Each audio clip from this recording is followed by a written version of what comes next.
foyer of the House of Commons, and of course, you know, there's a lot more that goes on around this place other than all Schreiber all the time. Believe me, there's a lot of people in this House of Commons who have some very worthwhile things. One of them is my colleague, the Honourable Joe Volpe. And Joe, you've got a private member's bill in ESC. Tell us what the intent is and why this is important to folks.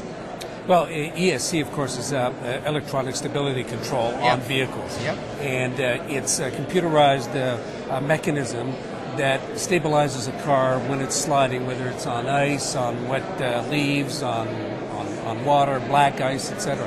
And just to give you a sense of why it's important, for the last available comprehensive statistics in Canada, it was a few years ago, there were 24,400 traffic collisions, 24,400, resulting in over 2,778 fatalities. Transport Canada and Health Canada conducted a survey, a study, and they found that if the cars had had economic stability control, there would have been, at a very minimum, 270 lives saved. That's 10%. Now you say, well, you know, why aren't people doing that on their own? Well, you can't do it on your own. You can only buy this off the assembly line in certain models. And so now it becomes an issue of whether, if you want to afford it, you have to buy the whole package of a car, as opposed to, well, can you do it aftermarket? You can't.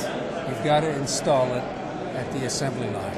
All right. And it's only $400. I'm ignorant here. Why can't I do this aftermarket? Because it's against the law or against regulation? It's impossible to do. It's the whole car has to be equipped for it. Right, yeah. So, while I've said it's impossible to do, it's prohibitive. Right, that's cost what I meant. to do Okay, it. right. While it only costs about $400 if the manufacturer installs it. All right, so you'd say, well, put that in the context of those other figures I gave you. What does it mean? Health Canada, Transport Canada said that those fatalities and those collisions cost the economy $25 billion per annum every year. So having ESC... That's amazing. Isn't it? That's a huge number. That's a huge number. So is that in like insurance settlements, lost productivity, everything associated with accident? No, it's associated with not just the insurance claims, but obviously the cost for repair, right, and hospitalization. Right. Okay. And obviously, in some cases, you've got insurance for fatalities. Yeah. But if you had just 10% reduction, you just imagine what the saving would be. Yeah. And what they found is that for single vehicle collisions, you know, where a driver loses control, there would be a 36% reduction in those kinds of collisions. So just imagine what the savings, both to the economy, to grief, and to personal injury would be. So your bill says? And the bill says, let's have this installed. We give all the companies 5 years to install it in every vehicle. So there's a graduated approach. And most people, I think, are willing to pay the $400 up front, knowing that, you know, they don't have to spend thousands of dollars to try to reconvert their vehicle to its usage.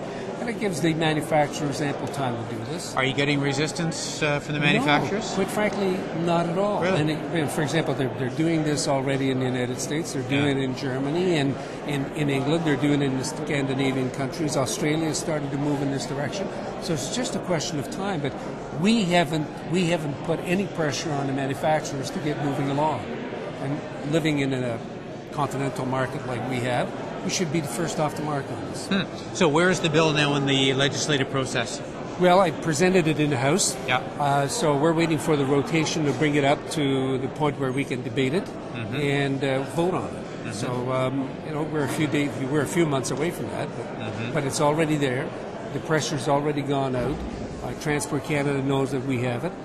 More importantly, the manufacturers know that it is now entered into the psychological makeup of Parliament. Okay. Last question. You're the transport critic. I know a big issue from people has been these electric cars, okay? The low-speed electric cars. It looks like the Zen guys who just gotten kind of some traction. This electric truck still isn't going anywhere. Why the hell has Transport Canada dragged its feet on something that obviously consumers want? You know, if you could answer, or I could answer that question, we'd probably make a lot of money on that product. It just boggles the mind why that isn't happening. And it's one of the areas that I've wanted to pursue, to see if we can get Transport Canada to move a little bit more quickly on this. But you know what? All of this is going to require is a little bit of political will on the part of the minister. And I hope we can stimulate it. Oh, I hope so too. Joe Volpe, thank you very much. Pleasure. And thanks for watching MPTV.